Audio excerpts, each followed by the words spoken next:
Started off as a PG podcast, but then Devin just kept on dropping shits and fucks, and I'm just trying to figure out what's in her mouth. I just want to see him interview Francesco Accoli. No, he's a good human being, is what he would say about himself. I'm sure. Who's hosting this thing? Take charge, Kevin. Would you? Jesus. First time we ever met those guys. That was the major drunken pub argument. I think you guys are the worst. I'm gonna have to probably watch some Canucks hockey, unfortunately. Just making friends left, right, and center. Probably some enemies as well. Tell him to shut up. He needs to hear that every once in a while. Off to a good start. All right. We are live. It's okay to talk when it goes live.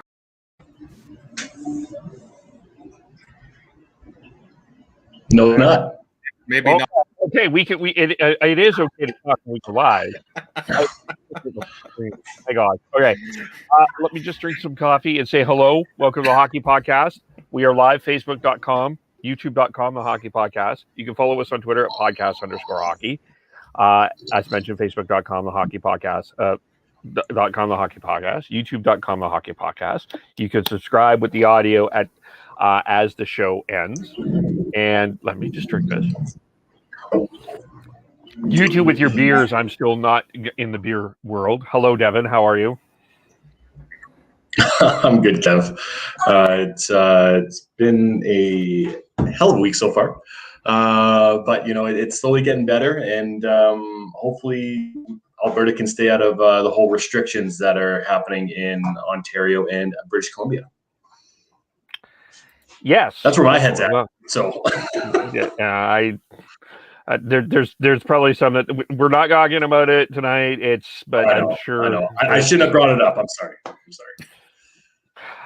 Sean, how are you? I'm all right. I'm ready to get Devin talking about hockey, because that'll help things and get him all heated about some of the topics we got coming up here. Yes. If you have any questions and comments, bring them up. We will answer them, and we will go from there. And it's not that I just think that it's just frustrating. That's all. This whole thing is just frustrating. It's like, yeah, it really is. And we just gotta just find a way to get through to the end here, and hopefully the end is sooner rather than later. Yeah. And so the postponements, which, for the first half of the season, the NHL, the Scotia North was doing quite well. But now we have had our second set of cancellations that involve the Vancouver Canucks. It was late in the afternoon, early evening yesterday that the Canucks and the Flames postponed their game last night. It was announced that it was known that Adam Gaudette had a COVID positive test. It is now known that Travis Hamonic is now on the COVID list, and a coach is as well. We don't know who that is. None of our business. And games have been postponed for the Vancouver Canucks until the 6th of April. The Flames, as far as we know, are on their way to play Edmonton tomorrow, and then a weekend against the Toronto Maple Leafs as well. So, not a great situation. Very unfortunate. The Canucks now was a week off, and now another week. It's just an all-around frustrating situation. Yeah, it's really too bad. The North Division was pretty spotless record until until Montreal had their cases that came up with Kotkaniemi and another player. So I really hope that Vancouver is able to get out of this just with a week off. and that it doesn't spread further than that. And you got to expect that the Calgary Flames have been testing like crazy within the past little bit here. I guess 24 hours, and they're able to come out unscathed from it. Yeah, it sucks, especially for someone like Travis Hominick, who has his daughter who went through a respiratory illness a couple of years ago, and we don't know exactly where her immune system is at. So I really hope that they get better soon. I know and his wife have it, Michaela, and both have symptoms and are dealing with stuff. So hopefully they recover as quickly as possible. There's no long-term complications, and we can start seeing some Canucks hockey starting middle of next week. Yeah, this is, it's obvious everyone is sick, and all best to everyone involved. And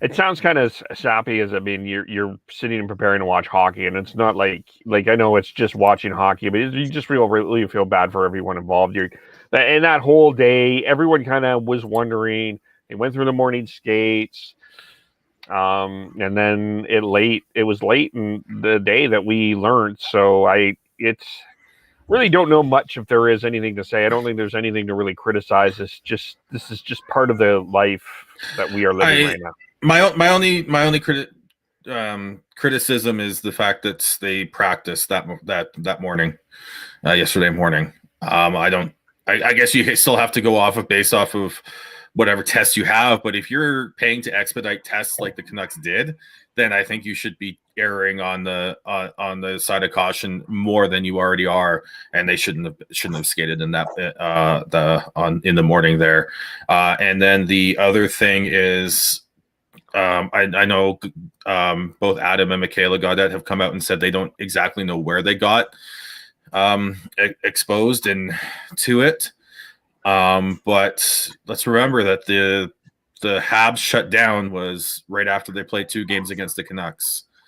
So one team to watch now through all this is Winnipeg. The Canucks played 2 games against Winnipeg last week, and so if we're seeing positive tests come basically what we're looking like 8-9 days after those games, if the transmission happened there just by happenstance, then we might be seeing some positive tests from Winnipeg in the next couple of days. Hopefully not. Hopefully that this wasn't this didn't happen from that, and it's something else. But keep an eye out there, especially with Kotkaniemi getting the variant, which is easier to contract. So, you just got to hope for the best there. And the other thing is that I heard Rick Ball on sorry, my cat just ran by with a random piece of object. I don't know what it was. Rick Ball was saying that that the teams are socially distanced, obviously, but you do have a little bit of a crossover with seeing off the ice, seeing your friends from another team, like a Tanev or a Hamonic, going from Calgary to Vancouver, kind of thing. So you got to hope that that's not an issue either, because if that is, then that's a big PR thing for the NHL. Yeah, I would hope that it sucks for the players, but under the current circumstances, I would hope that they were doing their best to keep the teams apart as much as possible. Yeah, I'm not gonna get mad at them though, just for saying hi. Like I don't know what's going on. Like I'm not we're expecting a lot from everybody right now, so I'm not going to get super mad. But I think one of the things that I think you have to wonder here is how they handle this. Like, so the Vancouver Calgary game, Vancouver was playing Edmonton and Winnipeg, and now those are the Edmonton Oilers and the Winnipeg Jets are 2 teams that are solidly in a playoff race, but there would be a question for them who's going to end up first, second, or third. That looks like going to the end of the year, Toronto, Edmonton, and Winnipeg will be in some sort of battle for the top 3 positions. Looking like Toronto probably, I would say, the odds-on favorite to finish first, which where Edmonton and Winnipeg, every point that you get gives them home ice advantage if that is that first-round matchup. Vancouver-Calgary, however, looks more and more. The Canadians did win tonight. They beat the Senators. We'll touch on that with Devin in a few moments here.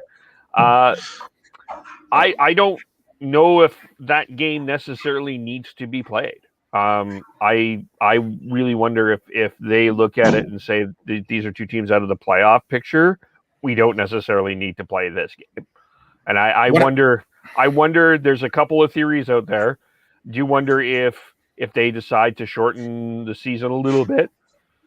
And I wonder if they may go to 52 games, or they may decide it's just, if a game doesn't matter playoff wise, standing wise, they may not, like a Vancouver Calgary game, they may not play it again. They just changed the draft lottery system. And there's only 2 lottery selections now, and you can only move up 10 spots. So if this is a battle for 12th or 13th, right now the Canucks and Flames both have the same points percentage. And if that game's at a point where it decides whether or not a team is a lottery team or not, that matters. It's gonna be a very weird game to play at the end of the year, because the teams may want to be losing that game, but that game matters. The NHL is going to do everything they can to get the 56 game schedule that they had planned for this season. Everything they can. Because if they don't, there's going to be questions on how things went, and I don't think they want to be trying to answer those. I'd rather, if I was the NHL, I'd rather not have the whole tankathon of a game. That would be they've tried to discourage tanking, quote unquote tanking, for a long time now.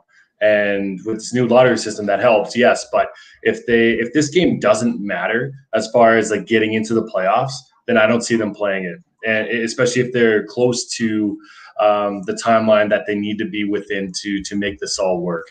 They'll just go off of winning percentage, and if it's the same, then they'll go off the goals for and goals against, or however that list goes down. From trying to decide who is going to quote unquote win and who's going to lose that game. Because if that game is played, it's going to be a disgusting game. It's not going to be worth absolutely anything. And especially in the world that we're in right now, I'd say that anything is possible, and there's nothing out of the realm of possibility that could happen. And yeah, I just don't. I think that. Yeah, Sean, that would suck as far as a PR issue if they didn't have the games played. But I feel like if they decide not to have the games played, then I think that's a better PR position than they would be with letting it be played if it doesn't matter. Matter is such a subjective term and everything. I think they're going to do everything they can to make it happen. They've got 2 games in Calgary coming up next week. They're the next scheduled game now for the Canucks is Thursday, April 8th in Calgary. And then they've got the game right at the end that's in Vancouver. So depending on how they reschedule these games, I think they're going to try and make sure that they get them in, and they'll find a way to get this Calgary-Vancouver game in before it's the last game of the season where it's a tankathon. Yeah, you got to hope that that's the case, because if it is the very last game and they decide to play it, I think that's a big miss on the NHL. But I do think that if they have time to do it within this regular season and not have it to be the last 5 games, because at that point you'll know exactly where you're sitting within the standings if you're Vancouver or Calgary. So as long as it's not the last game of the year, I'm okay with it. But just the way that things are going right now, and hopefully it gets better with the COVID cases. But you got to really hope that they're not going to leave it to the last minute. I mean, you looking at where the Canadians are. They're 17. They're doing 17 games in 31 days.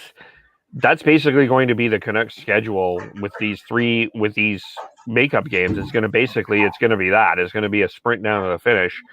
And there is already, with the reschedule, teams playing 4 games in 5 nights.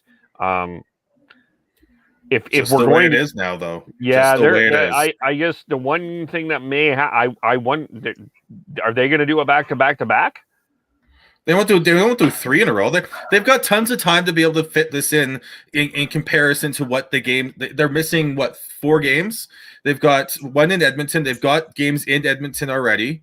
Like that, they're going to Edmonton still. There's still a game in the Winnipeg one is the issue. The Winnipeg series might be the issue for the Canucks, but I don't. There's still time for them to fit this in without going back to back to back. There's no way that they would have 3 games in a row. The NHLPA would have a shitstorm and a shit fit if that was going to happen. So I just with all these contingency plans, I just don't see it. I feel like that. Call me a pessimist, but I just don't see it going all like the entire rest of the year without having a hitch within this schedule that they've created already, especially with the potential of Winnipeg could have some players that have COVID, then they'll need to postpone it more, let alone the outside of the potential chain effect that potentially is happening right now within the NHL North Division. So I feel like, okay, if things go ahead as planned, yeah, you could probably do it. But I just feel like there's going to be more kinks within the schedule. Yeah, if there's more, there's definitely going to be some discussions. But at this point, if the week is just that, they've got enough time to be able to fit these 4 games in. Canucks after this weekend, we're only going to didn't have a back to back for the rest of the season. That's a good schedule. And then they were ending on May 8th, while Montreal was ending on May 11th. So there is still some flexibility right now. I think Devin brought up a good point in the fact that we don't know what else is going to happen. If there is any more cases and postponements, then that's when we're gonna have to take a look at what games quote unquote matter. But right now there is more than enough runway for the Canucks to fit in these 4 games. Yeah, let's hope it is. Let's touch wood that there's no more, and let's hope for the best. The other news that came down yesterday was Thatcher Demko signed a 5-year, $5 million contract extension with the Vancouver Canucks. It was a situation with Pettersson and Hughes and Demko. It became a trifecta that had to be done. So I'm going to start backwards here. We'll start with Devin. We did do a poll question on this. But did you think that this was a good deal, great deal, or a little bit of an overpayment? Definitely not an overpayment.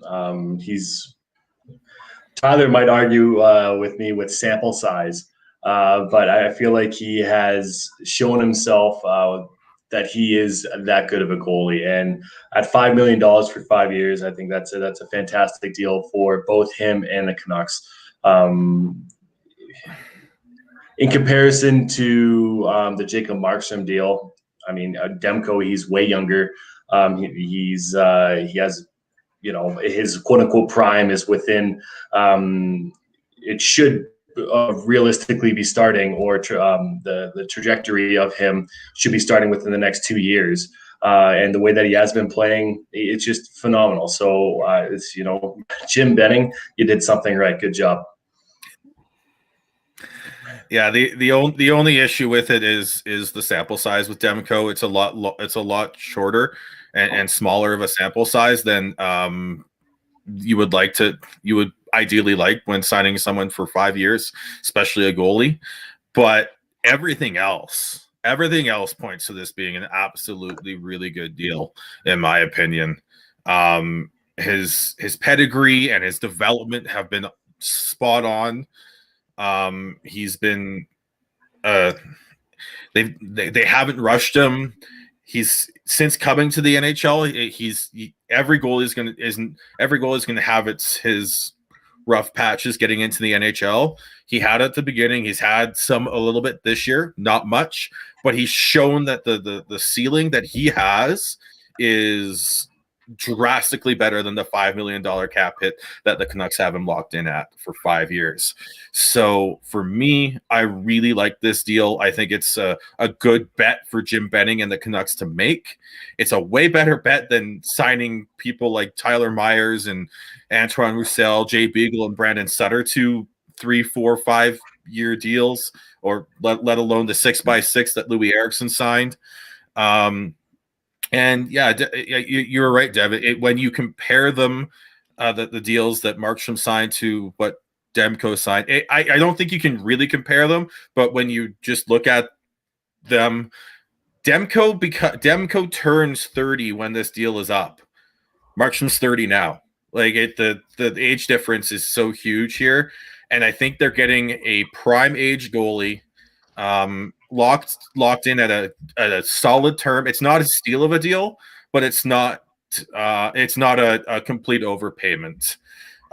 Today I did some research, and I looked at when all the goalies who played a game this year in the NHL, what age they were when they got their first NHL game, what age they were when they got to their 20th NHL game, and what age they were when they got to their 100th. Demko hasn't got to his 100th game played in the NHL yet, but for the 20th game played, which I think is a good marker, because that means you've made it to the NHL. You're not just a one-off who comes in to relieve because the starter and the backup have gotten injured. You're starting to get some actual starts and all that, and he's right in the middle in terms of when the majority of goaltenders get to that 20th game. So 25, because that's basically when he got it. So, and he'll get to his 100th game based off of it'll be next year, and it'll be when he's 26. So it's good. I like it. I think it's it puts the Canucks in a good position after next year. This upcoming season is going to be an absolute nightmare cap-wise for the Canucks, especially with the extra little bit of money they're spending on Demko, because they locked him up for 5 years and bought 3 UFA years in this deal. But long-term, after this upcoming season, their things are gonna open up a little bit for them, and that's when he should start to shine and start looking at as a good deal.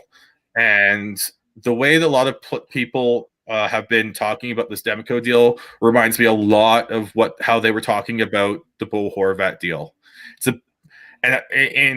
a bit of an overpayment now, based off comparables and everything like that, but long term, it's going to be. It looks like it should be a steal of a deal in those last 3 years.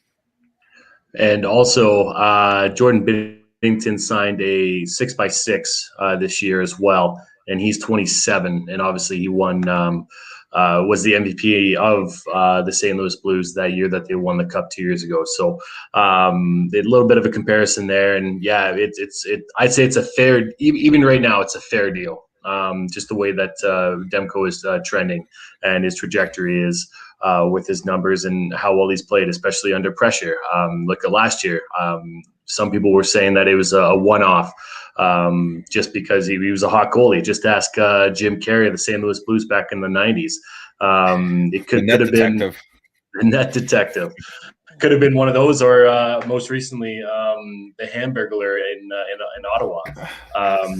You do run into hot goalies, and you do have like little one-offs here and there, but yeah, I think you just have this feeling that this is something different with Demko, and like I said, it's definitely a fair deal. So once again, Jim Benning, you did something right. I would, well, if we're gonna do a Demko Bennington comparison, I right now I would probably take Demko over Bennington, even though Bennington won the cup. He didn't get the Conn Smythe. That was Ryan O'Reilly that won that. But still, I get your point. He saved the season for the St. Louis Blues. But Bennington did not have a great series last year when he played against Markstrom. Well, it was Markstrom at the time, but he did not play well. Pulled for Jake Allen. I mean, I don't know if he's been spectacular this year, but I think that 6x6 to me would seem, if you give me a choice of which contract I'd want, I probably would take Demko's. And right now, in terms of just pure goaltending, I would take Demko as well. But I was surprised they signed Binnington to a 6. Really? I by that contract. Okay, I see what you're saying. Yeah, I think that was a lot to ask. But well, this year, Binnington right now out of 26 games, he's 500 with wins and losses, 10 wins, 10 losses, and with the 2.78 goals against average and save percentage of .903. Not the best numbers, and he definitely didn't show it too much last year, coming off the Stanley Cup win. But I feel like who else do they have? Ville Husso. Another one from that 2014 draft class. Let's not get there. Yeah. Especially the Tree fan here. You know, although that, to be fair, was more of a Brian Burke draft than a Brad Tree Living draft. But Mason McDonald. Are we going there? Going there? I have an article I got to send you, by the way. Oh, God, James Johnson, YYC did a complete evaluation of all of Brad Treliving's trades. I'll send it to you. Please send it to me. Did he give the Dougie Hamilton trade, the first one, an F? Because they could have had Matt Barzal. No, he didn't, Jesus actually. Christ. No, he did not. He actually. The what if games of all this, and how many other GMs missed those players in that?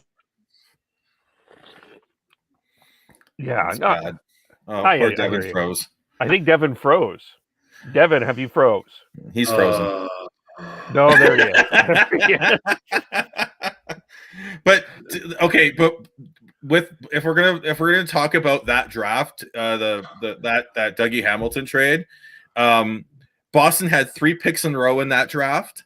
The 3 picks after Matt Barzal, Kyle Connor, Thomas Chabot.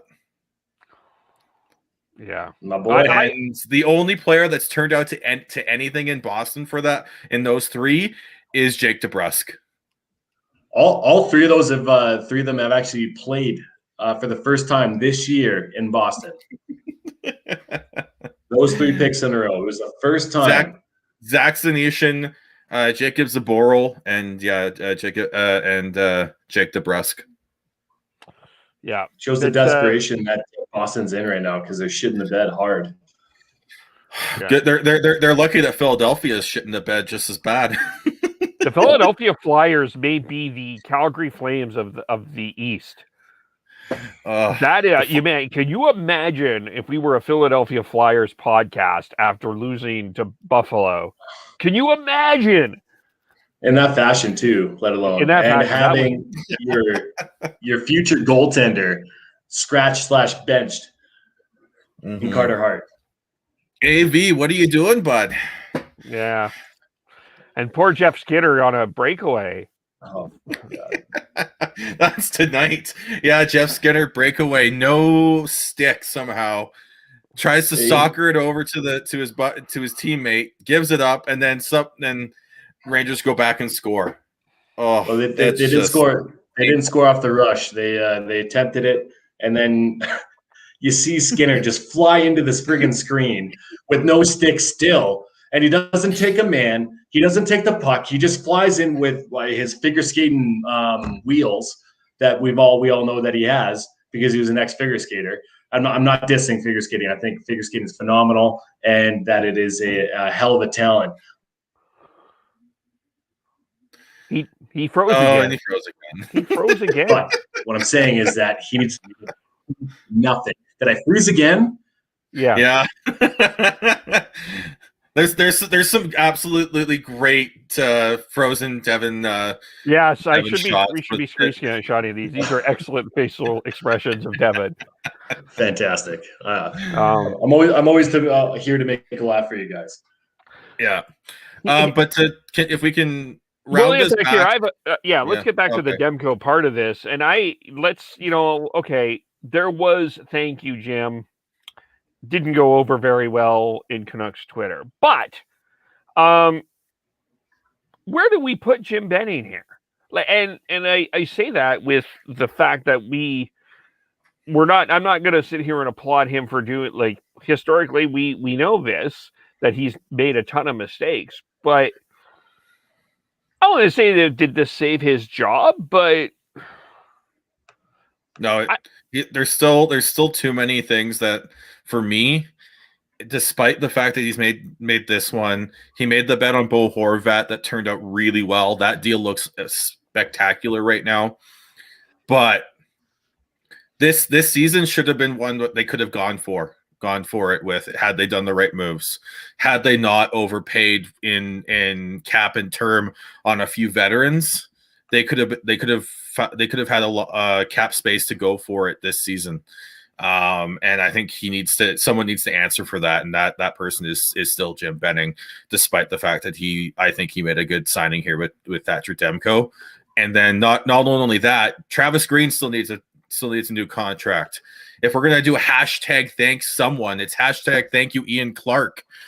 Get him a new contract, get him back. You're spending $25 million, $5 million a year on Thatcher Demko. Let's keep the goalie coach that's gotten him to this point in town. Let's sign him up. Come on, let's get this done. Before Devin continues, Stephen Roger, I need to call you out. I know it was April Fool's. I understand that we're all making the jokes, but he's not going. Ian Clark was not going to Calgary. Come on. Come on. I love it. No, the Flames have their setup. Despite the fact that Markstrom is there and is not playing at his best right now, I think there's other issues, underlying issues there. Markstrom is more used to a heavier workload, and under Daryl Sutter, they're trying to suppress a lot more shots. So he's going to have to get used to that. And not only that, Calgary already just set up their goaltending department. They're not breaking it up and just bringing in Ian Clark. Yeah. Anyway, I think we interrupted Frozen Devin. No. I'm here. Yep. Kevin, you know Devin. If I'm interrupting him, he's going to yell.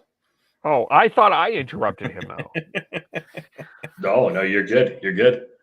But I mean, yes. Okay, so yes, they need to sign. I do agree. I think this it's still mystifying to me. The whole handling of the coaching contract situation is mystifying to me. But now we've got. Sorry, I was just going to say that there has to be something in the water over there. Honestly, there's something going on. It baffles me that no, it's not good at all. It baffles me that Green hasn't been signed and Ian Clark. Both of those. I mean, Ian Clark. I still don't know why, or the thought process that Travis Green is that good of a coach and he's not able to get this as good of a product out of these players. That's just my perspective, because I don't doubt that he's a good coach, but at the same time, there's certain things that aren't really adding up for me that he deserves this massive extension on top of that. But Ian Clark, yeah, for sure. He has a pedigree and he has his resume that shows that, why the hell isn't he signed yet? But Travis Green, I don't know. What's missing there? What are you seeing? Resume? I don't know.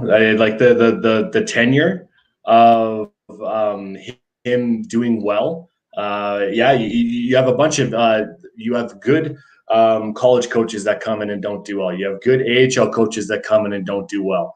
And I don't think that he is. Sorry, no. Let me rephrase this.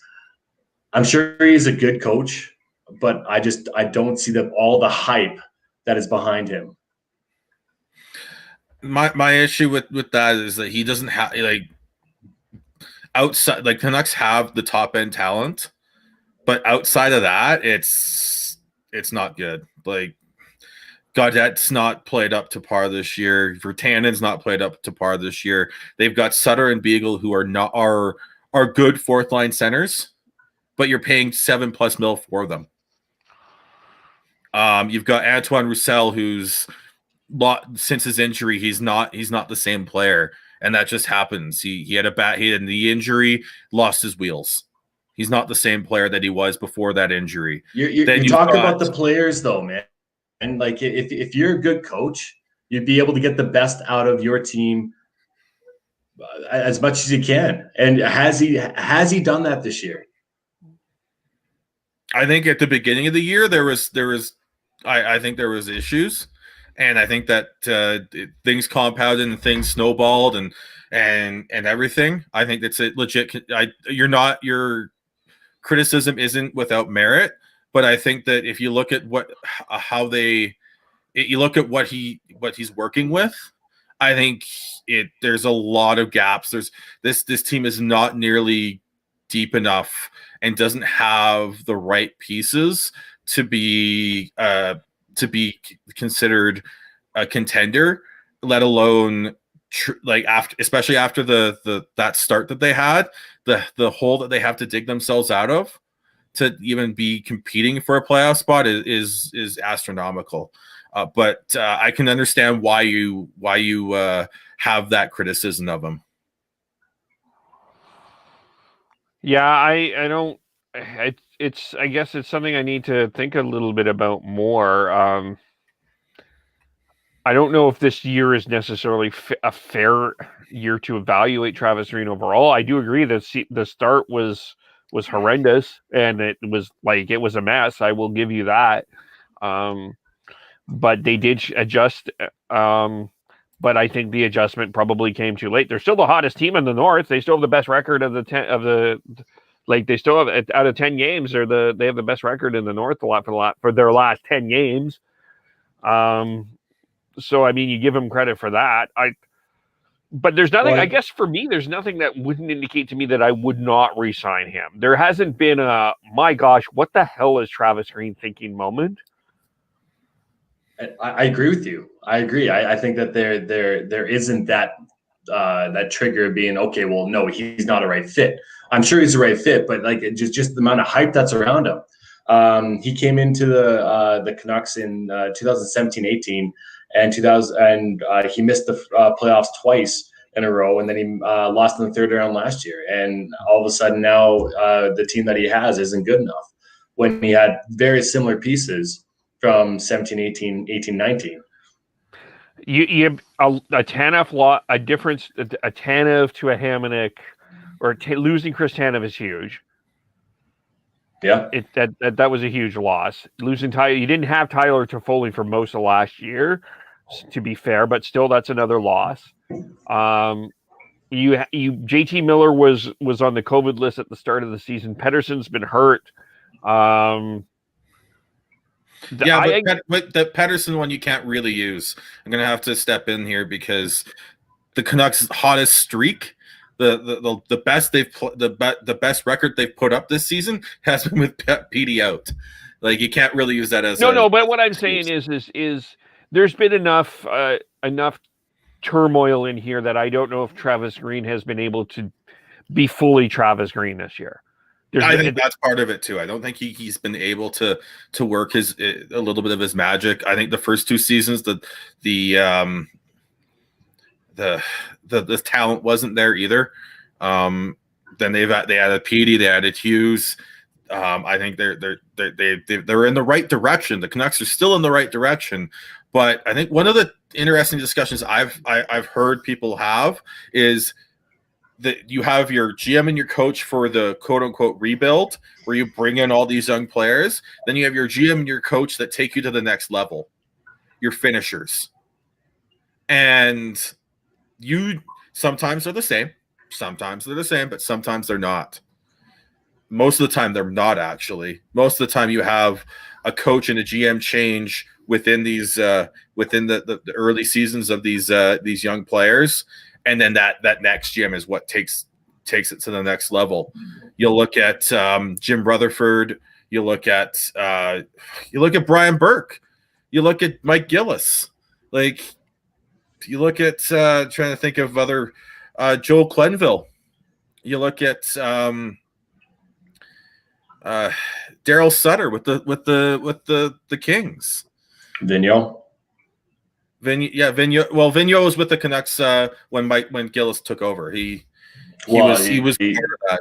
Yeah. But you look at most of those, and there's been big changes to not only the coaching staff but the front office, and that's helped these teams make the next step. And I think that's something that we need to look at. Well, is Green is he a finisher, or is he a complete package, or is he just a beginner? I think he's got the ability to be a complete package, but it may not be with the Canucks. I think you also look at most of the coaches that win cups. It's not usually their first rodeo. It's not their first stint as a head coach. You got there's getting let go and not being extended. You learn from. Just look at John Tortorella. I know. Like I said, I think I understand completely where you're coming from, Devin. I think that's and I've been thinking of that too. Like, are they looking at trying to bring in someone who can help this team take it to the next step? A different voice. Sometimes a different voice is good. So would you rather have a Gallant or a Green? There you go. That silence means everything to me. It depends on the team, though. Well, no. Okay, we're talking about the Canucks. Yeah. And I think it's a discussion worth having for sure. Like, right now, I can't make a decision, but again, as you said, that says everything. And that's why I think it might be a reason why he hasn't been extended. Because I mean, we all know this ownership group with the Aquilinis. They love having their fingers in the pie or fingers in the cookie jar, whichever you want to call it. But they always seem like they have some sort of say within the hiring of everybody. It seems like. So maybe they're thinking that Green's not the right guy. Maybe. It is an interesting question, for sure. Besides that, get Ian Clark signed. Like, honestly, yeah. Like, find a way. Like, we don't know what Thatcher Demko is without Ian Clark, but we know what he is with him, and that's a damn good goalie and one that is worth the $5 million per year that he signed with this deal. Get Ian Clark signed. And that is a scary thought that when you sign this deal and you don't bring that goalie coach with him that's made him successful. You don't know what's going to happen there. And there's history of goalies struggling after Ian Clark leaves. This question is interesting, and this is the negative of the COVID situation. One of the big problems is if you're the Canucks, you're probably a seller for sure. I would 70% say you're selling. I mean, you're not. I mean, and now with the 12th arising here, you're not playing until the 8th potentially against Calgary. What do you do with the Pearsons, and what do you do? What now is the strategy? Does the strategy change at the trade deadline? It shouldn't, in my opinion. It shouldn't. At least at this point, by the time they start playing again, Montreal's going to have caught up the games that they were supposed to have caught up by now, and the Canucks are going to be completely out of it. So you shouldn't. You should be selling Tanner Pearson. You should be selling Brandon Sutter. You should be selling Jordy Ben. You should be checking in with Alex Edler, seeing if he's willing to waive his no move clause, no trade clause. And if he is, you find a spot for him. You find a way to gain as many assets as you can, because not only can you use them in the draft, but you can also use them potentially to add players who other teams could potentially lose to the expansion draft for free, as opposed to getting an asset back. The Canucks currently they're going to protect Demko. They're going to protect Nate Schmidt. They're going to protect Bo, Petey, Miller, and Besser. They've got, which leaves 3 forward spots to that they need to figure out who they're protecting, as well as 2 defense spots. And there's no one out there, no one left out of that you'd be upset with losing. So you got to find a way to capitalize on having that flexibility and finding a way to add someone who could potentially add to their team next year. Yeah, it would be okay. How soon is Tanner Pearson back? He's not back until after the trade deadline. Exactly. So if you're a GM wanting to trade for Tanner Pearson, you're not going to get the same package back that you would get if he was 100% healthy, because you don't know exactly what Tanner Pearson you're going to be getting. So I guess selling him, no matter what, you get something back, and assets are assets, and that's a good thing. It's just whether or not another GM is willing to take that risk and what that package is coming back.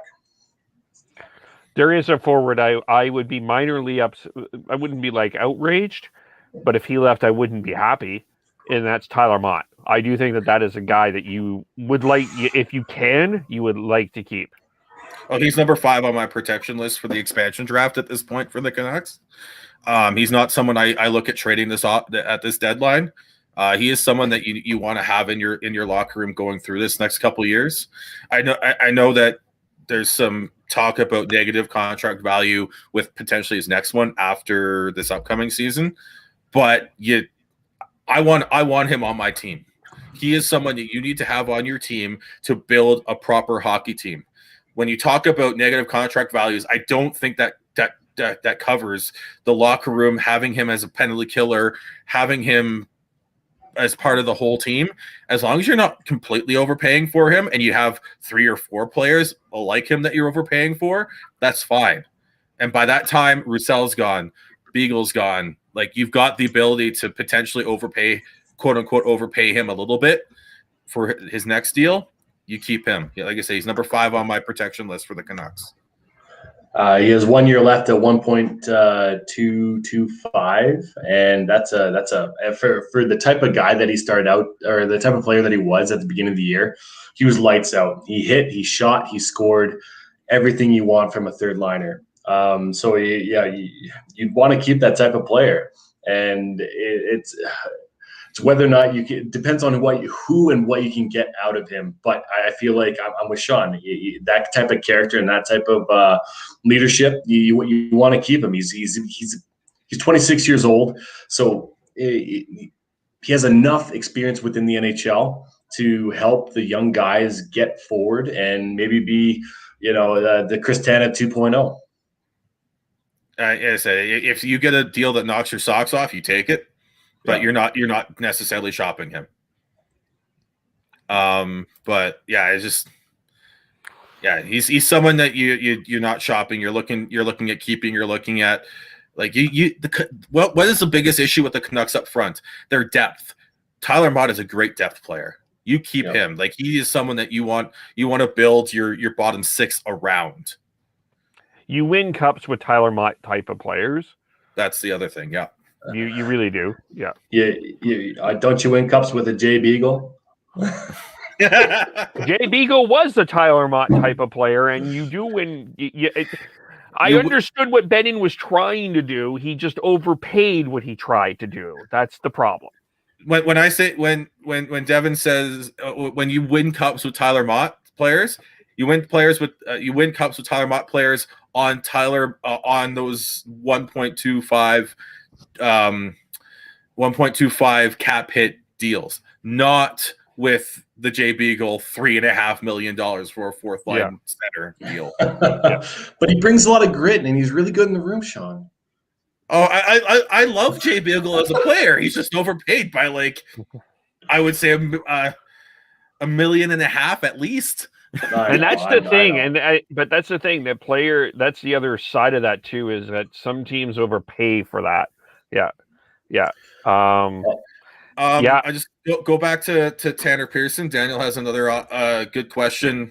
What would they get for Pearson? I think it's right now it's a mid to late round pick, but asset's an asset, and I don't think they can afford to bring back Pearson next year with the current setup, especially when you need to upgrade the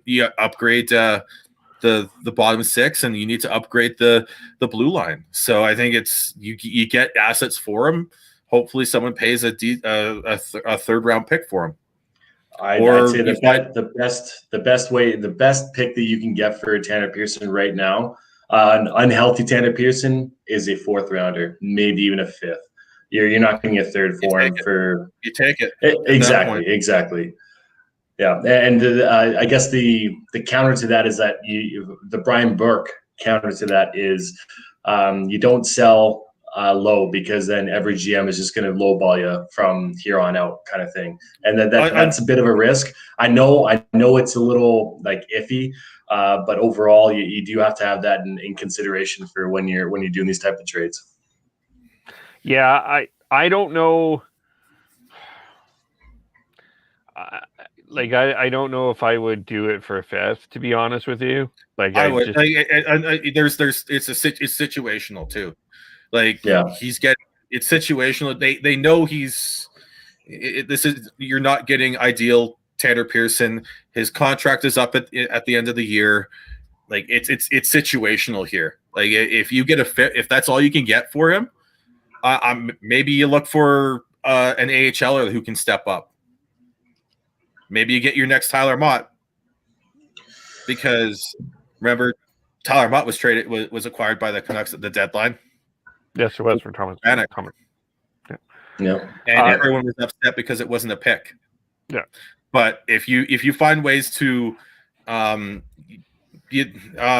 take hockey, John has a great option here. Retain salary. Do what you can to help make it more help make it more appeasable for the next team. That is a great point. Because it's not going to stop you from doing stuff next year, because his contract's up now. So if you have to retain salary, fucking do it. And to go off of what Hot Take Hockey was saying about Tyler Mott and Zach Hyman. Zach Hyman is a full tier above Tyler Mott. I'm sorry. That guy is gonna get paid this next year. And that's a very interesting situation in Toronto that you have to deal with, because he definitely will be overpaid on the open market. Someone is going to overpay for Zach Hyman. They'll overpay him, but within the next year or two, he will be unbelievable. Whatever he is paid, he could be paid $10 million. He'd still do a great job for you. Honest to God. And I'm a Leaf honk, but honest to God, he plays up and down your lineup. He when he was on the third line with Engvall, Mikheyev, and himself, they were a buzzsaw third line, and now he's up there with Matthews and Marner. And last night he did amazing things. So, and if Toronto's able to keep him, that'd be fucking amazing. But there's probably the way that their cap is they got to figure something out to try and keep him, because he is a heart and souler, and he will give you 100% every night. And that line is overused in the NHL, but he does it every single night. Would you be willing to trade one of your big four? And I'm thinking the guy that wears 88 to keep him. It really depends on who you're getting back. That's the only thing. Yeah, that's always an option, always. But what you're looking for a defenseman. That's what they're looking for, and it really depends on what quality of defenseman that you're going to get back. Or they're not at a point where they're going to get a prospect and a guy off of the other team's. I'd see him picking a prospect. I'm sorry, Nylander, I love you, but I think overall you're not worth a three player or contract trade. I think Nylander isn't your first option for the the Leafs to get things going and bring back Hyman, I think it's Alex Kerfoot. As good as he is, like I'd much rather have Zach Hyman than Alex Kerfoot. Kerfoot's making so would John. 3.5 million. Actually, I think John would rather have Yeah. me than Alex Kerfoot, from what I've heard. Alex But Kerfoot is overrated. He is overrated, and he's overpaid. You're right, Sean. Sorry, I cut you off. Yeah. Go for it. But yeah, 3.5 million. You clear out that, you got enough to bring back Hyman, because the thing with the Leafs, they don't have much coming off the cap other than Freddie. After this season, you're gonna figure out that goaltending situation. And is Jack Campbell that guy? Can he actually stay healthy, not get a shutout, and then be injured for 2 weeks? Like, And then get it's another going to be win. and then get another win. It's just so weird. Yeah. But you're gonna have to find a way to maybe get a bargain in the goaltending to figure that out, and then you might have a chance to be able to keep Zach Hyman. But there's other options out there. But if you can find a way to move Nylander and get a decent return back, including a roster player, I think that would be a really good move for the Leafs in the offseason. But I don't know. I just don't know if it's if that's what that's what the boy genius Kyle Dubas will want to do, because he said he's going to keep all 4 of them. And oh Jesus, Yeah, but he we never all said know for that how that's long. all bullshit. He never said for how long. That's like 3 years ago. So that we Totally. did it. We can now move on. Thank you, and I'm with Hot Take Hockey again. I like you definitely be a good tandem, Campbell and somebody. Allmark, sure. He's probably been one of the best players for Buffalo, and like him, or dare I say Reimer. bring back Reimer's Steve played Dangle so would be well happy. this year. Yeah, oh, totally. Like he. And he's with the another 2014 draft pick, Alex Nedeljkovic. Hopefully I said that right. He stepped up big time for the Canes, and he's the same age as Demko. So right in that range where they're going to be hopefully taking the next step as a goalie. I guess. Nedeljkovic. I'm terrible with that. Anyways, he got rookie of the month for March. So maybe he's a Calder candidate too. Who knows? As far as Buffalo, which Daniel asked, I'm obviously open to trade. Obviously, things need to change there again. If I'm a GM, like 3 guys I would look at, I would like to see if I can get Brandon Montour out of there. I would love to. I think Brandon Montour in a playoff run would be a guy you would want as a at least as a depth defenseman anyway, for a contending team. I'm not picking a particular contending team, but that would be a guy I would want out. And I got to say, I just may be a hot take, but I think someone may need to rescue Rasmus Dahlin. That poor guy. He's no Thomas Chabot. He is no Thomas Chabot. No, he's not. But like that guy, I just think he is right now in a current level of hell that he does not deserve. You look back at that draft, everybody was like absolutely Rasmus Dahlin, and that was franchise defenseman Nicholas Lidstrom. And I still think that there's a lot of ability in him, but I don't think that may be a situation where he shines in another area, because it will not be in Buffalo. Absolutely. Well, not currently. No one's shining in Buffalo. Well, they're trying to make him into a 3-zone defenseman, and He froze again. Oh, let's screenshot this. Wait. Screenshot. him is decent to okay. Got it. Good. Poor Dev. But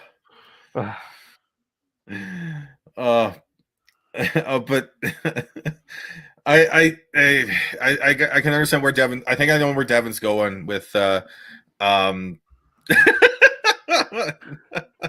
All right, you're back, Dev. I can see you blinking. I can screenshot that. Anyway, Devin, you were saying. His offensive skill is bar none, and it's just a shame that he is stuck within that shitty organization, and he's not able to shine like he was supposed to. So I don't think that Buffalo right now is willing to give up on him. So if a GM is able to pry him from Kevin Adams' fingers, then yeah, absolutely, you go for it. But I really don't see him getting out of Buffalo. But as far as Brendan Martour goes, he's been trending hard in this past month. He's been playing very, very well. And even when he was in Anaheim, Montour, he was a hot commodity. And he was a good young defenseman back then. So I'm with you, Kev. I think if they're able to pry him away, if Buffalo is willing to trade a Sam Reinhart as well. Sam Reinhart is a sneaky good player. Overpaid though, very expensive. Very $5.2 million. Not overpaid. He's not overpaid. There are players that are cheaper that I'd rather have than Sam Reinhart. No, I'm sorry, Kev. I'm sorry. This is he is. We're going to talk about one of them. He's a very, very good player who is complete again lost in this shithole that is Buffalo right now and the Sabres. Like, he is worth that 5.2. He's going to get more. He's an RFA at the end of the year. You get him. If you're any team, you're able to try him out of Buffalo, and you're gonna. He is Ryan Nugent Hopkins-esque, in my opinion, in his way to be really good all around the ice and put up and get overshadowed. He's good. He's worth 5.2. I'm sorry, Graham. I say that he's better than Ryan Nugent Hopkins. Whoa. Well, I don't know. It's a steep price for me. But we'll be talking about a player later that I would rather have than Sam Reinhart that comes a bit cheaper. Like, Reinhart put up 22 goals and 50 points in 69 games last year. That's worth 5.2. Yeah. And even this year, he's done very, very well. Yeah, he's 13 goals and 22 points in 33 games. Yeah, he's a minus 22, but who isn't in Buffalo? That's the weather, current weather right now in Buffalo. When you look at Buffalo's blue line, I wonder. Like, we've talked about, you can't win with 6 Keith Yandles. I think Buffalo is showing that. Rasmus Ristolainen, like, he's a really good offensive defenseman. You got Dahlin, really good offensive defenseman. Colin Miller got traded out of Vegas because Gallant didn't trust him to be the solid defensively. Henry Harju was traded out of Chicago because they didn't feel like he was good enough defensively. I honestly think there's a massive mix issue on that blue line, and that's one of the biggest issues with this team, not players like Sam Reinhart. Yeah. All offense, no defense on that defensive roster there. Holy. And by the way, Montour is a good physical defenseman. Sorry, Kev, for interrupting you, but he's not someone you want playing with someone who's going to be as aggressive as Ristolainen or Dahlin or Yoki Harju. You got to find they need a Tanev. They need someone like that to come in and stabilize that blue line. Yeah, that's my point. Do you notice we haven't talked about Taylor Hall yet? Well, he's just going to get traded. Yeah, if they don't trade him, that is the biggest miss of this year. But I don't know if I want him. Like, what team would want Taylor Hall right now? A Colorado. Yeah. A Colorado. That's where we thought he was going to go in the offseason, but he decided to go with his buddy in Jack Eichel and Victor Olofsson. And it obviously didn't work out. I feel like there would be a good fit. I could see him coming north potentially to, Mark Bergevin. He's going to be swinging for the fences, especially, when you pick up Eric Stahl, that's a big play. I don't know if you can tell that I'm being sarcastic, but that's a good depth piece, honestly, for Mark Bergevin to go pick him up, especially when Buffalo's still retaining salary. And there's obviously that tie there as well with Bergevin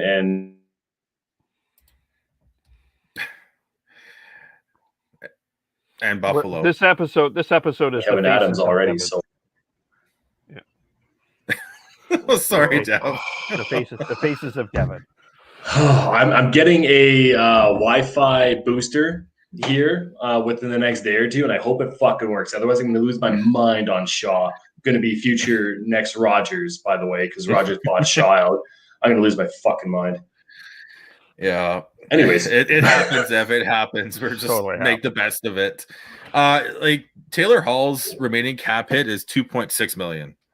So it's not an easy trade to make for the Sabres, but you have to make it. You have to find a way to make it. Yeah, I know. I don't know if I am one that doesn't want to touch Taylor Hall. That's me, but I am not a general manager in the National Hockey League. Yeah. Great transition there. Yeah. All right. So yes, we have a game, and Daniel is already picked up that we have this game. Obviously, let's see if can you hear this? No. Can you hear it? No. Okay. I had game music set up, but we're gonna play. Is this a suspension? Dun dun dun. We have several hits and things that happened this week that were not suspensions, and we're going to discuss if they should have been a suspension. Sean, what is our first candidate?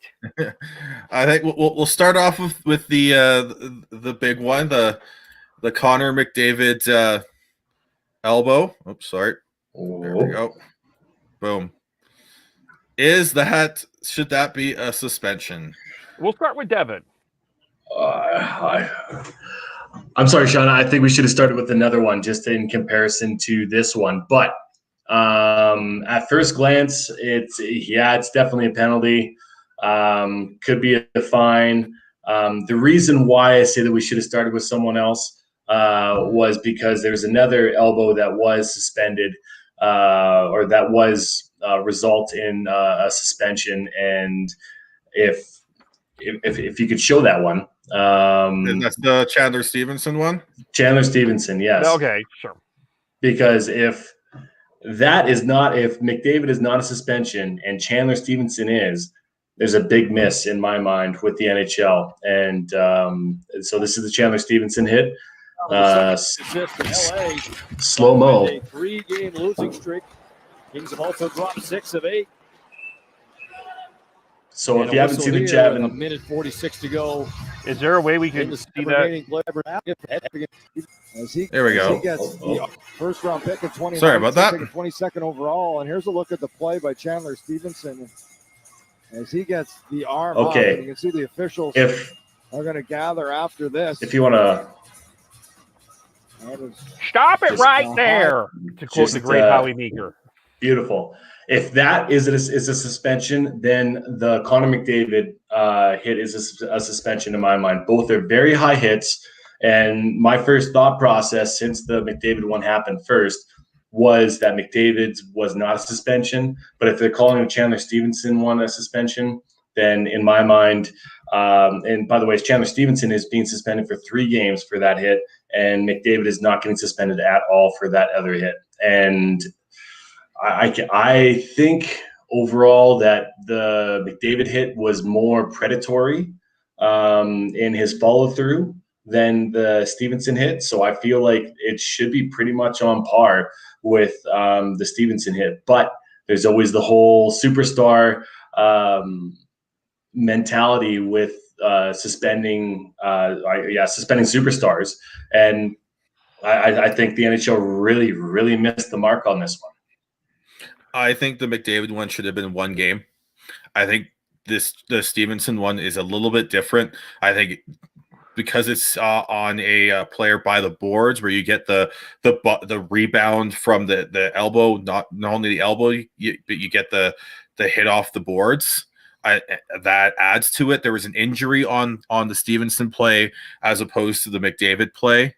So I think that adds to it as well, which is why if I was doing it, they both are suspended. The 3 games makes sense for Stevenson. I'd be okay with 2 as well, but McDavid should have been suspended for 1 game. I think the NHL missed the boat on that one, on the McDavid one.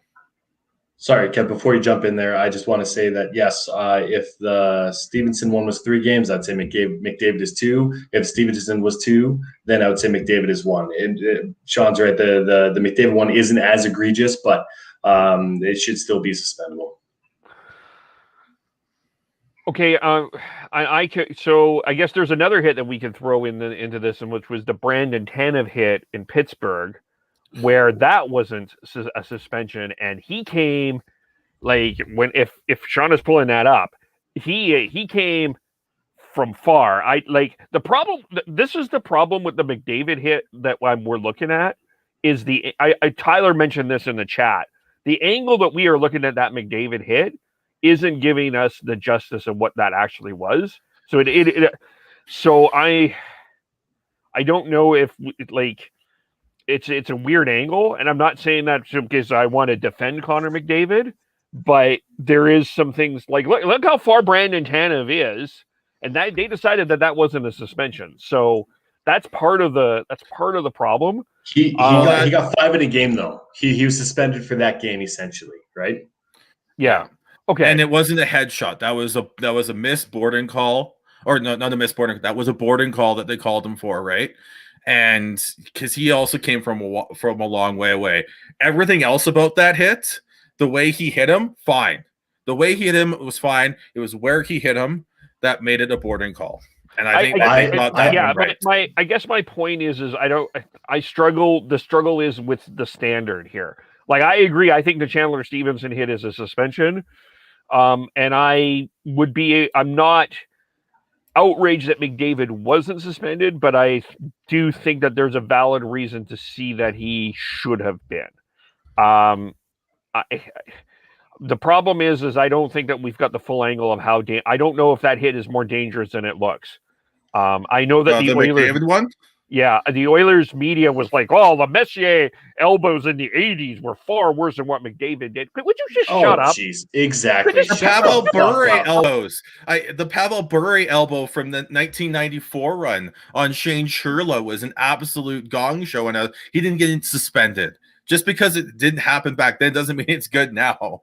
Exactly. That's horseshit. Hold on. I just want to touch on the Tanev hit as well. The other thing about the Tanev hit was that was a vulnerable player just shooting a puck in, and he wasn't susceptible to that hit.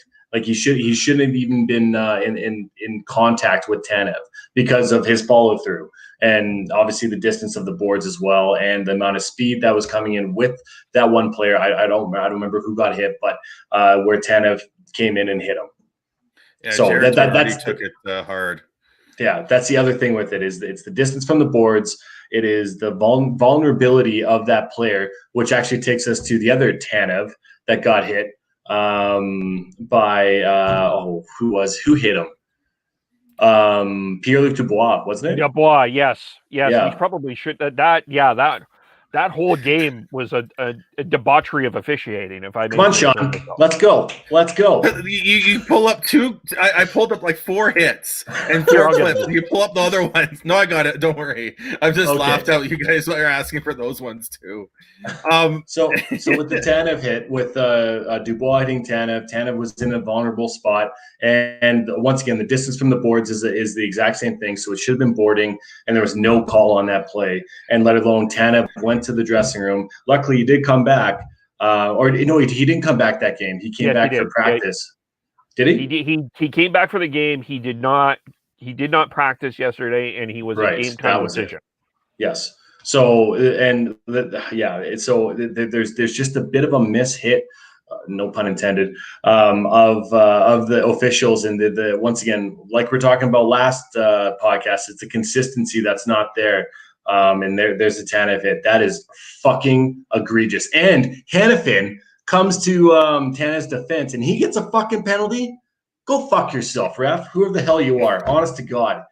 You completely missed the mark. You should not be officiating, and you should be questioned on whether or not you are able to officiate another game. And that is the way I truly feel.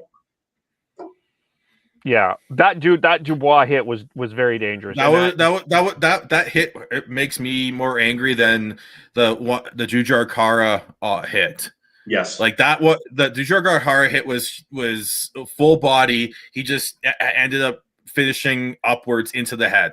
And I'll pull that one up as well, because we earlier today Kevin was saying that the Khaira hit was worse than the McDavid one. I meant the Dubois hit. There was a hit in my head that I was like, I was hosting a show on air, by the way, and let alone. So this is the fight that. There it is. Yeah, he did leave his feet. Yeah, that's not as bad.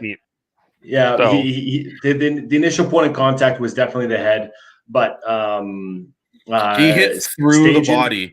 Yeah. Well, it doesn't matter if you hit through the body. Head is your first contact, and that's what they're trying to get out of the game. I agree. But in the NHL, if you hit through the body, that's big for potential suspensions and supplementary discipline. The big issue I have with the McDavid one is the fact that he came from the side and raised his elbow up and came in like that. Like it was boom like that, or I can't remember. It was either that or that. Like raised his elbow up and shoved it into and drove it into Kotkaniemi's face.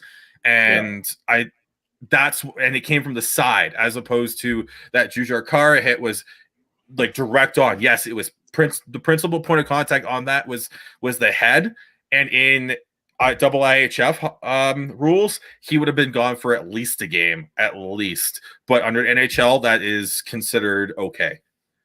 I'm glad you clarified that, Sean, because people who are listening on the actual podcast and not watching on our live stream, this, and then there's that, and then there's this. So good audio for sure. Overall, the Dubois hit out of all three of those, I think, was the worst and was completely missed by everybody, and that should have been at least a talking to. And the fact that Brendan Morrison and Corey Sarge didn't think that was Troy Brouwer. Sorry, Sarge, I didn't mean that. Troy Brouwer didn't think that was a penalty. You give your goddamn head a shake, because that is ridiculous. And that if that happened to you or your teammate on the ice, you'd fucking lose your mind, guaranteed. Just to defend them, I don't know if they get the replays or not either. So aren't they watching the live feed? Yeah, I'm gonna they have to be. I don't know their setup though. I don't. That's the only thing. Well, if that's the case, then that's a miss on Sportsnet for not having the proper feeds there. But I would think that since they are coming from the Saddle Dome, they'd be able to see that replay properly. And especially if you're talking about it in the intermission, and there's so much flack coming off of Twitter as well. You got to think that the producer, whoever was producing that segment, would prep them properly for that. And if they didn't, then that's a miss on both the NHL and Sportsnet. Hire me to produce anyway. So Kevin Olenek. The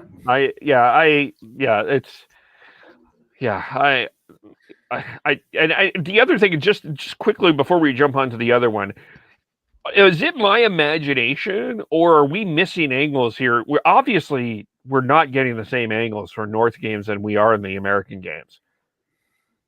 Because there wasn't a replay. That's the only, if that side with the McDavid Kotkaniemi hit, that's the only angle that we have. Was that in Edmonton? That was in Montreal. I was in Montreal. I don't know if that matters. I don't know if that matters. The way he came in and the angle he came in and how he raised his elbow up, I think you can see everything from that angle. Whether or not you see how much he connected, that might be the issue. But it's the fact that he came in from the side, the puck was gone, by the way, and he came in with that elbows that high. Why is his elbow that fucking high? That's why he got fined, and that's why he should have got suspended. He has a reputation of having that elbow that high. Now, there will be Oiler fans that will say have you seen how he gets abused? He needs to have his elbow that high, okay, but I'm just saying his elbows a missed hook, a missed hold, a missed slash on the shins or the pants does not make up for the fact that he threw his elbow at a guy's face. And Sean made a good point there. Is that the puck was gone? It was I'm not going to say it was the same amount of time as Stevens on Korea, but that seemed very old school with that timing of a hit. It really did. That was more than a one Mississippi. It was 1.5 Mississippis, I would think, if you're counting like that. And Kotkaniemi does not have that reputation of being a dirty player. No. Now, the next one, as Daniel has pointed out so kindly, Nathan MacKinnon threw his helmet last night.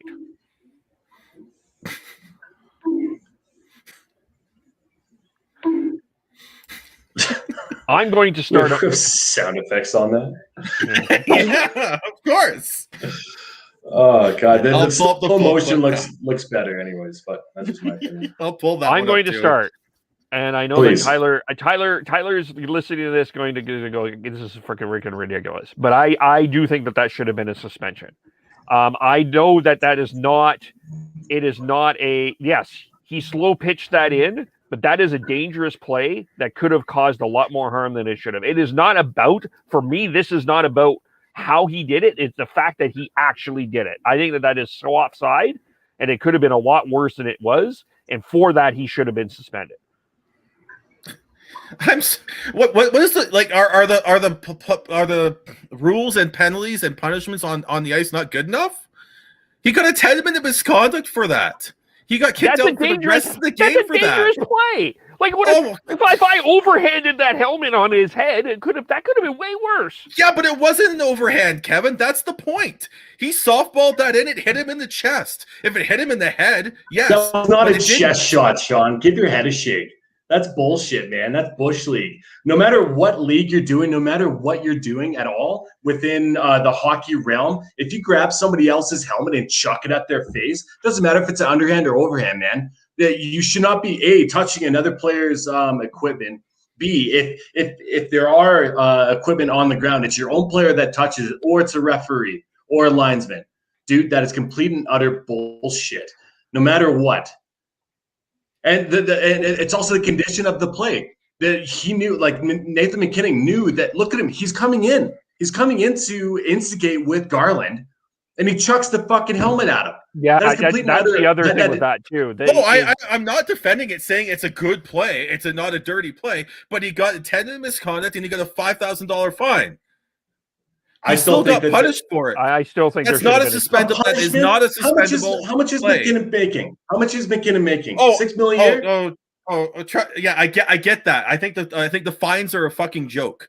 The amount of the fine that these players are fined based off of their coffee. Yeah, is a fucking joke. But he still got a 10-minute misconduct, did not play the rest of the game, and got fined. I do not think it's a suspendable offense. Kevin, if he got up and threw it overhand at him, hit him in the head, yeah. But he tossed it low hand on him and hit him up here. It hit him up here, right at the upper chest. So what did Nathan MacKinnon learn from getting a 10-minute misconduct and a $5,000 fine? Absolutely. I personally think this is something that is, it's stupid, it's petty, it's silly, it's shitty, but I do not think it's a suspendable offense. I think I think I would have been okay with a 1-game suspension for that. I'm not throwing an entire book at him, but a 1-game suspension I would have been okay. If you're not suspending Connor McDavid for throwing an elbow at a player, you can't suspend Nathan MacKinnon for tossing a helmet at a player. Sean, you know how much time was left in that game? It's 5 minutes.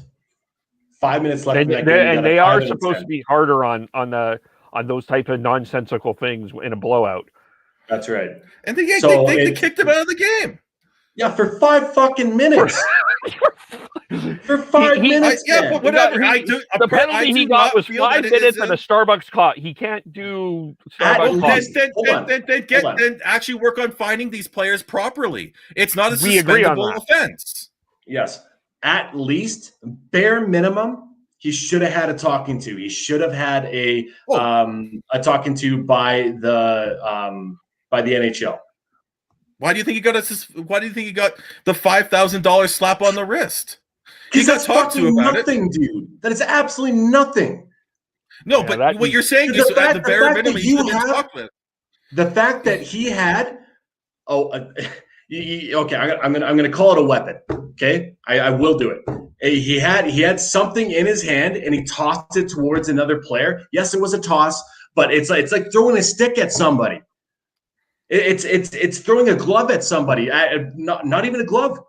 You know, like it's something that should not be done within the game, and that is complete and utter bullshit that he got away with that. He didn't get away with it though. He didn't. He got 5 minutes, dude. He got 5 fucking minutes out of this game. 5 minutes, and he got a $5,000 fine. How is that getting away with it? Popcorn.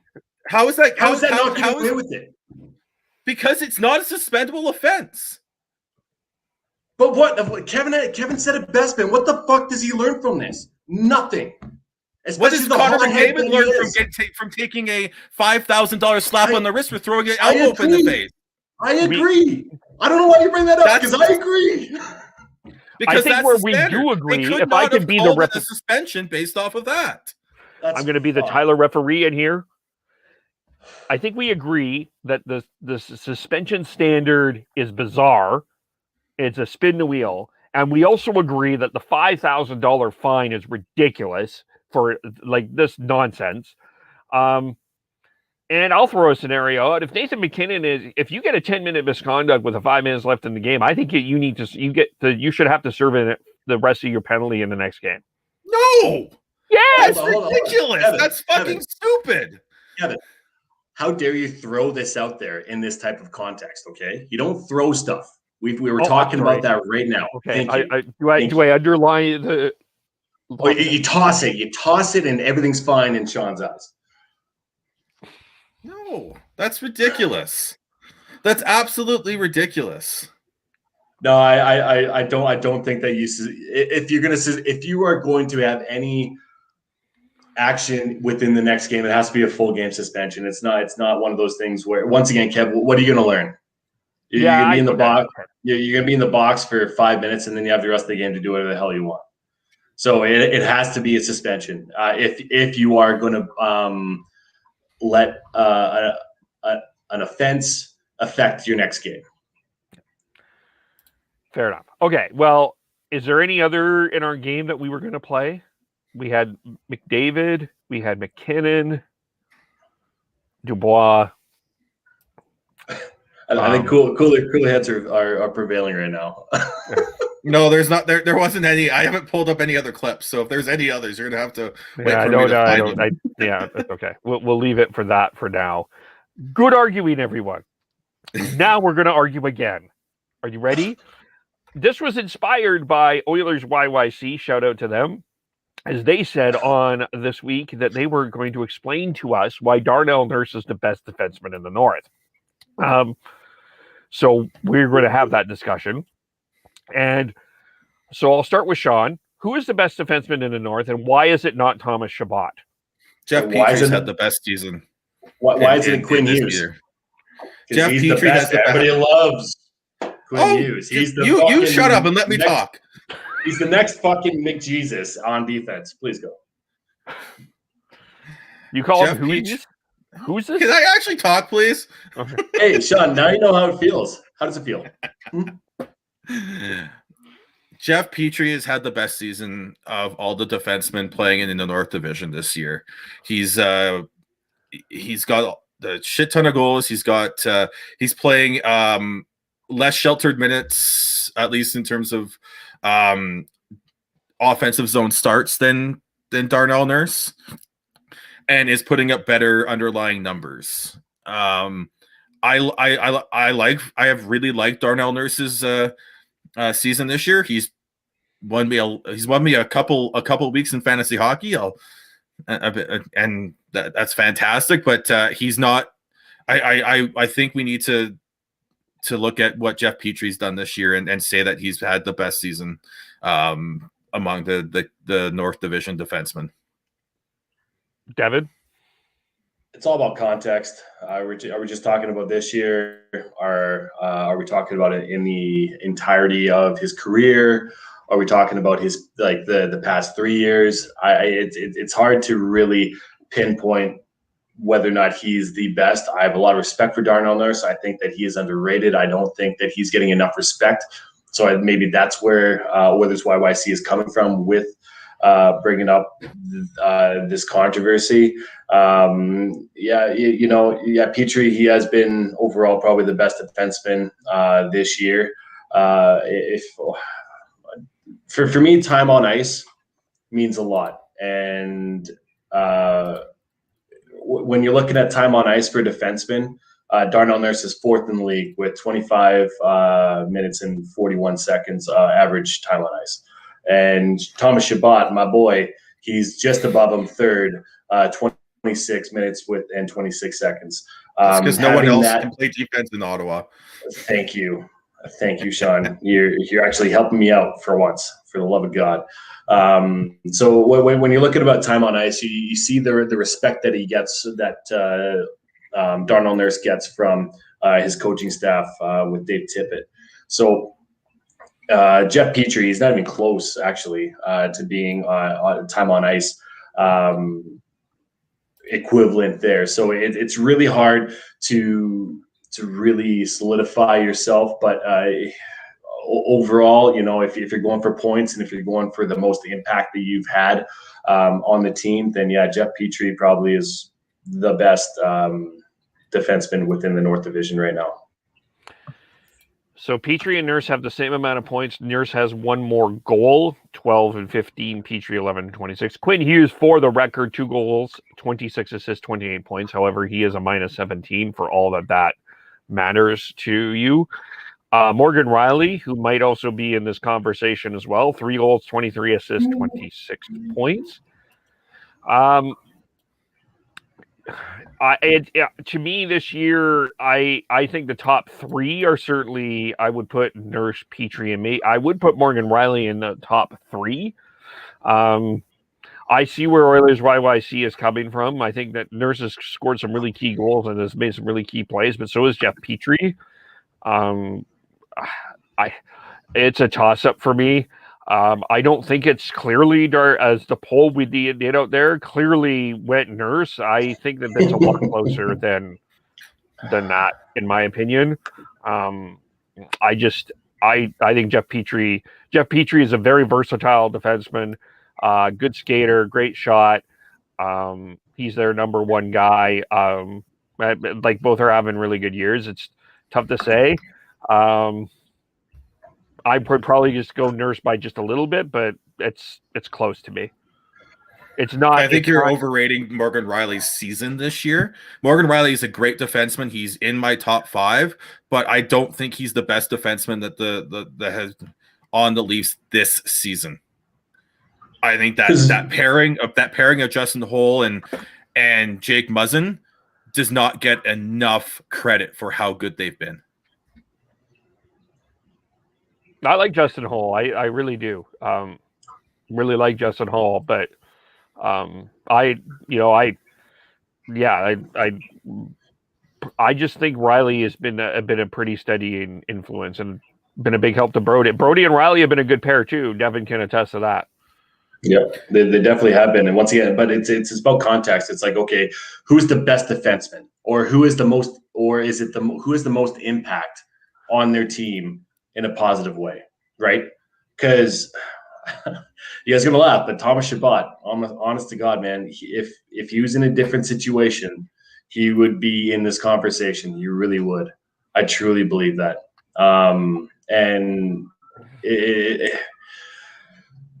Say, for instance, if Nurse was in a different situation, who had better defensemen around him that were able to help him show off what he does and who he is as a player, I feel like that'd be the same thing. The thing with Petrie is that he has some pretty good defensemen around him.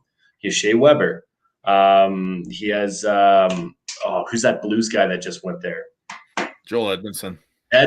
Yeah, I think he is underrated. And I just feel like the core around Petrie really benefits him. And I'm not knocking Petrie whatsoever, because I remember when he was playing at Edmonton, I was shitting on him so much to my Edmonton Oilers friends, because every time he got the puck, it just seemed like he gave it away or he did a stupid play with it. But obviously, Montreal saw something within him and has groomed him into being a really, really good defenseman. And he probably has a good maybe 2 or 3 years left in him, and that might be it. But as of right now, I do see the merit for Nurse, because I love Nurse, and I feel like I said before, he is underrated. But Petrie, I think he's definitely up there for number one in the North Division right now. Darnell, Jeff Petrie does not have Connor McDavid and Leon Draisaitl to play with either. So I think there's arguments to go both ways on the impact of their teammates on their play. Yeah. Petrie's not really a playmaker, though. Not really. He's more of a off the rush guy. And once again, you can make the argument that McDavid and Draisaitl would be able to create more room for him, but he's doing that on a team right now that isn't really top heavy. So I guess I'm making a point for you. It's interesting for sure. I just for me and Shabbat, watching Derek Lee even on Twitter just scream about him endlessly is one thing. But every time I watch Thomas Shabbat play, there's a giveaway and some sort of adventure going on. What I'll say about Shabbat, and it's gonna Devin's gonna like it, is I think the situation he's in, he's trying to do too much. Yeah, it was the same issue with that has plagued Quinn Hughes this season as well. They're both trying to do too much. Like when they're at their best, they're making simple plays, simple passes to their teammates, and then when the home run pass or the skating lanes open up, that's when they take advantage of it. Both of them are trying to do too much at this point because of the situations that they're in. And when Devin says context is key, I don't know if you noticed how I phrased my answer, but I said Jeff Petrie's had the best season of the defenseman in the North at this point, for right now, and that's because I still believe that the battle for the top defenseman in this division, based off of the skills that they have, the smarts they have, and everything, is still Hughes versus Shabbat long term.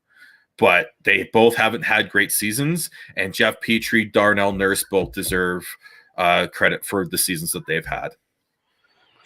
Now with Shabbat, I want to point out that he's been on this team his entire NHL career. He has been working his ass off for this team and has been overworked year after year after year after year. And especially being a young defenseman, having that much responsibility, that compounds.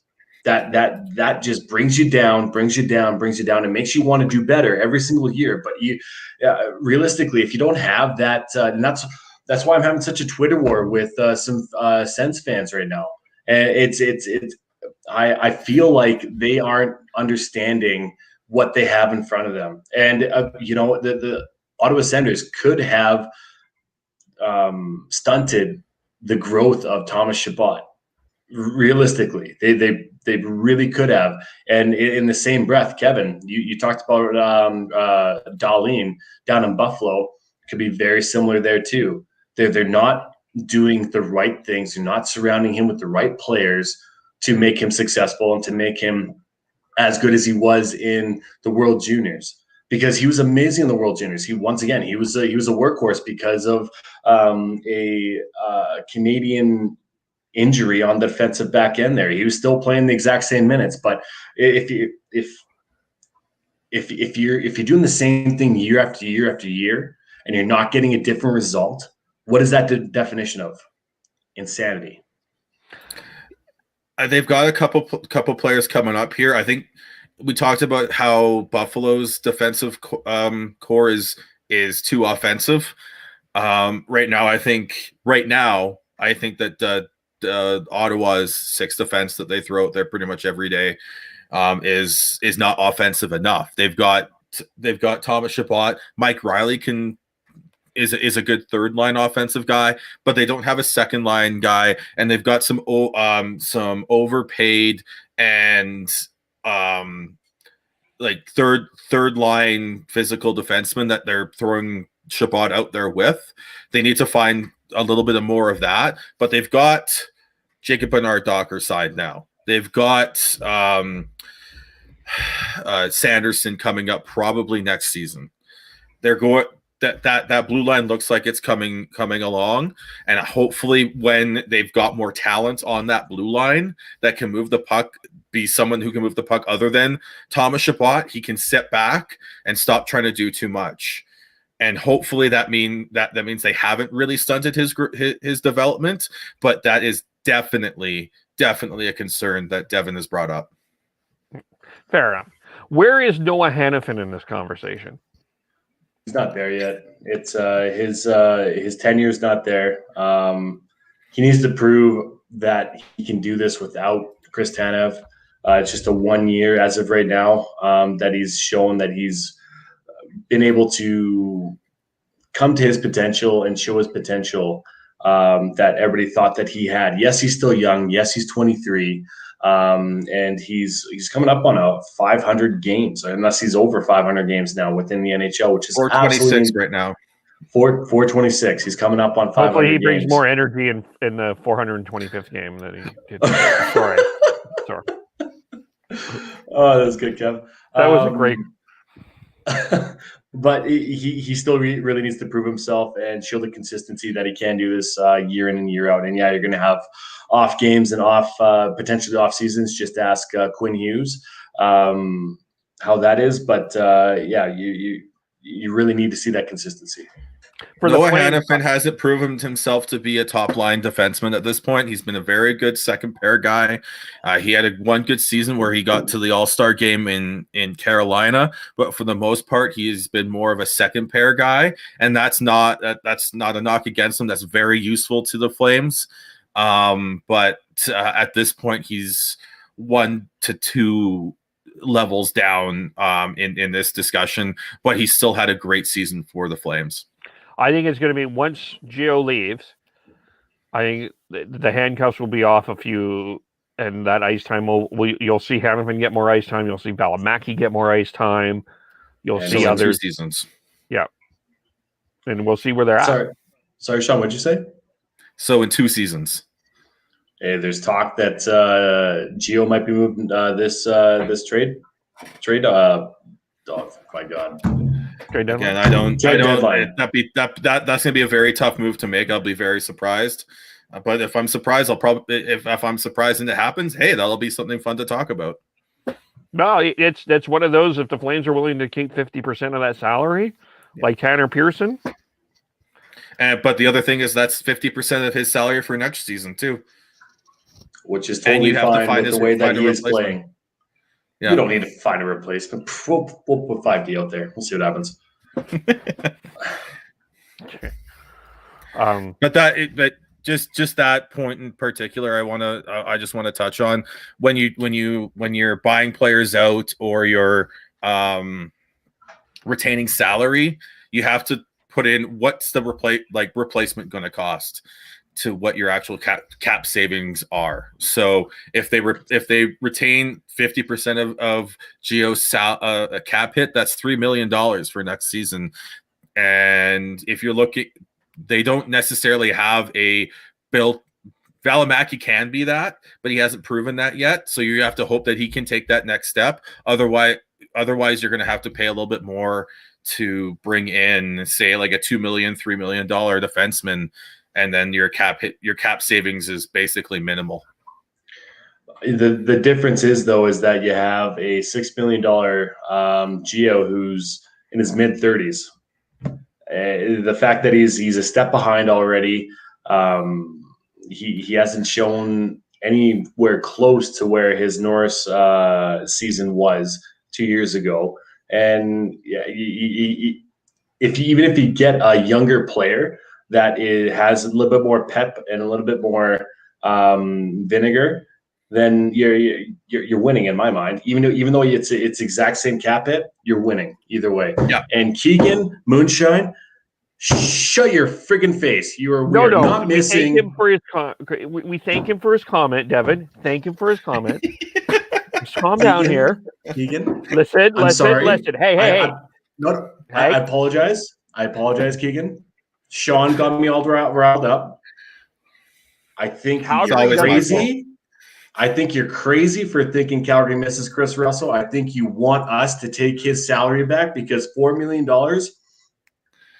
he's not worth that. Nope, Good thing he's not paying that next year. Calgary doesn't miss Chris Russell. He likes my fire. There we go. Peter Labardius misses Chris Russell, but Calgary doesn't miss Chris Russell. I think that's a fair way to say that. There it is. Yes. I love you, Keegan. I do. Hey, we love all of our commenters. We do. We love you guys coming in and commenting and asking questions and provoking more discussion. It's great. Even if they're stupid, we like them. Is there anything else we need to talk about? Sean, you got a great hat. Thank you. Yeah, that's great. That's it. That's all. I haven't worn it forwards since I got it. I've always been wearing it backwards. It's got. Daniel has a question. I think too. I forgot. Let's get to this one. I forgot. But sorry to interrupt. What division would the Seattle hockey team be in? Well, I'm assuming they're going back to their normal divisions next year, and it'll be the Pacific. I believe Arizona is getting swapped over into the Central. The Seattle Hockeys, as they call it, they will probably be within the Pacific Division. I'm looking forward to that. Like I've had that thought a couple times where Seattle's actually coming into the NHL this calendar year. In 2021, Seattle's going to have a hockey team, and that it now becomes very high on my bucket list to go watch a hockey game and go to Seattle to do that. Yep. Yeah. You got to time that properly with the Blue Jays being there and go watch the Blue Jays Mariners game because I hear that's a lot of fun. Unfortunately, I don't think that it will work out that way, but it'd be amazing if it could. Either that or go watch a Seattle Seahawks game while you're down there too. Yeah. Or a Sounders game. That's a great point. The thing that I'm really looking forward to is the expansion draft. I cannot wait to see what happens because the whole Vegas one really got me riled up, and just seeing the whole expansion lists and which we will be doing here on the Hockey Podcast. Yes, we're going to be doing our who we would protect for the Flames and Canucks. Sure. Oh, the entire NHL. Let's go. I was about to say we should go through team by team and see, and then draft, and then be Seattle and draft. That'd be fun. Let's do all of it. Yes. Because, like I said, that's a big part going into this trade deadline is teams that have excess protection spots because their depth is shit versus and trying to acquire assets so that after the season's over, before the draft happens, maybe they can find a way to not let Seattle pull all that Vegas stuff and take advantage of that opportunity. Yeah, I'm hoping I'm hoping Seattle is able to pull the Vegas stuff off. No, but I know that this is not going to be as easy at all. It's not going to be easy for that to happen. But I want to. I'm here for it, and the position I'm so fascinated with Seattle is who they pick for goaltender, because that is going to be so interesting. Because a lot of teams. Yeah, there is some interesting names out there that they end up picking, and there may be some interesting names that are going to be left unprotected. Well, that's part of the trying to figure out who you can make trades with beforehand. Both Edmonton and Toronto have goaltending situations up in the air, and they could if they can find a way to grab someone who isn't who from other team who has two good goalies. Looking at you, Columbus. That could be something there. So that's the other thing is the whole lead up to me is more interesting than the actual draft. Yeah. You got to think Columbus is going to be trading one of those goalies though. And there's going to be teams that are going to be wanting it. Like San Jose. Hello. No, I mean, with what money? They have like $2 on in their cap, I think. Yeah. And that they can sign you, brings up Chris Dreger, right?